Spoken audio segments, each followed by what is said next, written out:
Bonjour, la Camaro décapotable Vettel en fermier et le JT des internautes, voici la dernière édition de la semaine.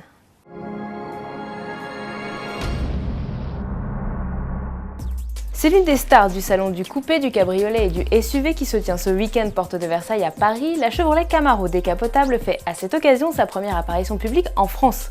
Le constructeur américain célèbre dignement son centenaire et prépare le lancement commercial du modèle. La Camaro cabriolet sera disponible en septembre prochain dans une cinquantaine de concessions. Les commandes ouvriront-elles en juin.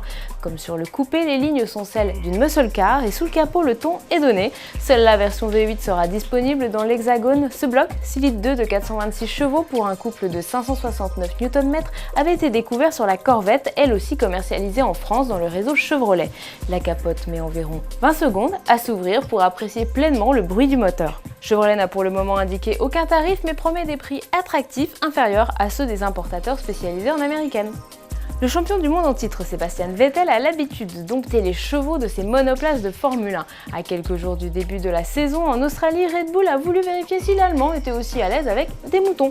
Mercredi, la firme autrichienne a emmené Sebastian Vettel à 80 km au sud-est de Melbourne à la ferme de Warrock Cattle. Travis Scott y élève des moutons dans de grands espaces et a fait visiter son exploitation à Sebastian Vettel. Clou de la visite, l'Allemand a appris quelques rudiments de tonte et a pu s'exercer sur un mouton, certainement l'ovidé le plus célèbre d'Australie désormais. Espérons pour Vettel que sa monoplace au taureau sera aussi docile dimanche que ce gentil mouton. Allez, on passe tout de suite au JT des internautes.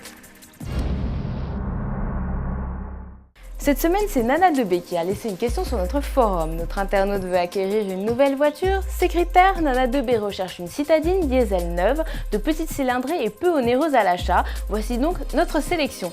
Une Twingo diesel 1.5 DCI 75 tout d'abord. Petite, intéressante côté habitabilité, elle offre une bonne tenue de route.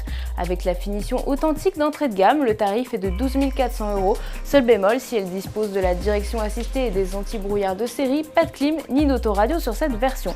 Autre chouchoute de la rédaction, la Skoda Fabia 1.6 TDI 75 en finition active. Disponible à partir de 14 350 €, son petit plus c'est la personnalisation avec la possibilité d'obtenir une livrée bicolore, toit, carrosserie. Pour un budget un peu plus réduit, mais avec une motorisation essence, la Hyundai i10 1.2 litre de 87 chevaux en finition inventive reste un très bon choix. Disponible à partir de 11 690 €, elle offre un habitacle spacieux et bien organisé, un moteur souple et un bon compromis confort-tenue de route. Alors Nana2B, n'hésitez pas également à jeter un coup d'œil au Toyota IQ et Volkswagen Fox, deux petites citadines intéressantes aux alentours de 10 000 €. Allez, on se quitte avec la photo iPhone reporter de la semaine. Cette DS3 est un exemplaire unique. Elle a été créée par la concession Citroën de Dunkerque et la société Atelier Déco.